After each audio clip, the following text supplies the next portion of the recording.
रुक करते हैं कुछ खबरों का विस्तार से। इलेक्शन कमीशन ऑफ इंडिया ने यह संकेत दिए हैं कि नगरोटा और बडगाम विधानसभा सीटों पर उपचुनाव नवंबर के पहले हफ्ते में बिहार चुनावों के साथ कराए जा सकते हैं। ये दोनों सीटें करीब 11 महीने से खाली हैं। बडगाम सीट मुख्यमंत्री उमर अब्दुल्ला ने छोड़ी थी और नगरोटा सीट बीजेपी नेता देवेंद्र सिंह राणा के निधन से खाली है। आयोग ने इन उपचुनावों के लिए पर्यवेक्षक भी नियुक्त कर दिए हैं। इन चुनावों के नतीजे नेशनल कॉन्फ्रेंस और बीजेपी के लिए बेहद अहम माने जा रहे हैं और ये उम्मीद की जा रही है कि बहुत जल्द इन सीटों के लिए उपचुनावों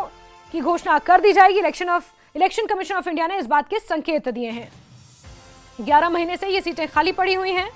आपको बता दें कि नगरोटा विधानसभा क्षेत्र जम्मू कश्मीर विधानसभा का एक महत्वपूर्ण निर्वाचन क्षेत्र है जो जम्मू में बेसिकली पड़ता है और यहां पर बीजेपी की तरफ से वरिष्ठ नेता देवेंद्र सिंह राणा ने जीत दर्ज की थी। उन्होंने नेशनल कॉन्फ्रेंस के उम्मीदवार थे जोगेंद्र सिंह, उन्हें 30,000 से भी ज्यादा वोटों से शिकस्त दी थी नगरोटा सीट पर, लेकिन एक लंबी बीमारी से वो जूझ रहे थे, उनका निधन हो गया और उसी के बाद से ये सीट खाली है। तो वहीं अगर बडगाम सीट की बात की जाए तो बडगाम घाटी में पड़ती है और 90 विधानसभा सीटों में से एक है और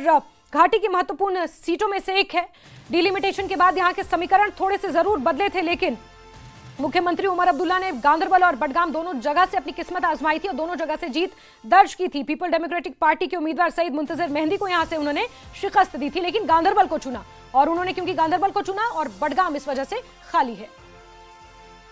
क्या आपको पता है कि जम्मू कश्मीर की सियासत में कुछ दिनों से कुछ गर्माहट सी पैदा हो गई है और खासकर पहले बात करें राज्यसभा इलेक्शंस की तो कुछ दिनों पहले ही राज्यसभा इलेक्शन की अनाउंसमेंट हो गई थी। जम्मू कश्मीर की जो 4 वैकेंट सीट्स हैं जिन पे इलेक्शंस 2021 से नहीं हुए थे उनको अब उन पे इलेक्शंस होंगे और 24 अक्टूबर रखा गया इलेक्शन कमीशन की तरफ से, जब दिन भर वोटिंग होगी और शाम को उसकी काउंटिंग होगी और रिजल्ट डिक्लेयर किए जाएंगे। तो ये जो 4 सीटें हैं ये 2021 से पूर्ण नहीं की गई थी, फिल नहीं की गई थी और जम्मू कश्मीर में अभी जो president election vice president election हुए थे तो उसमें भी यहां से सिर्फ एक ही नॉमिनेटेड राज्यसभा मेंबर जो है वो वोट दे पाया।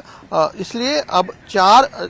जो राज्यसभा की सीट्स हैं उस पर अब इलेक्शंस होंगे। अगर मैं बता दूं तो नेशनल कॉन्फ्रेंस, खासकर नेशनल कॉन्फ्रेंस पार्टी जैसी पार्टी है वो लगातार दबाव बढ़ा रही थी कि इलेक्शन जल्द से जल्द राज्यसभा के होने चाहिए, क्योंकि इस वक्त इलेक्शन जो नेशनल कॉन्फ्रेंस है वो मेजॉरिटी में है और उनके पास मेजॉरिटी है और अलायंस के साथ मिलकर उनके 53 असेंबली मेंबर हैं। तो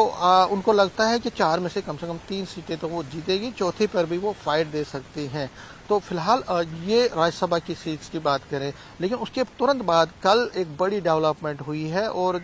उस डेवलपमेंट में ये इंडिकेशन आ रही है कि बिहार इलेक्शन जो कि नवंबर में होने हैं और जिनकी तारीखों का ऐलान कुछ ही दिनों में इलेक्शन कमीशन ऑफ इंडिया करेगा, वो उसके साथ साथ बिहार इलेक्शन के साथ साथ उसी दिन जम्मू कश्मीर की 2 सीट्स जो वैकेंट सीट्स हैं जो जिन पे बाईपोल ड्यू है उन पर भी इलेक्शन करवाए जाएंगे, जिसमें जम्मू की नगरोटा सीट है और कश्मीर वैली की बडगाम सीट है। ये इंडिकेशन क्यों आई है? क्योंकि मैं बता दूं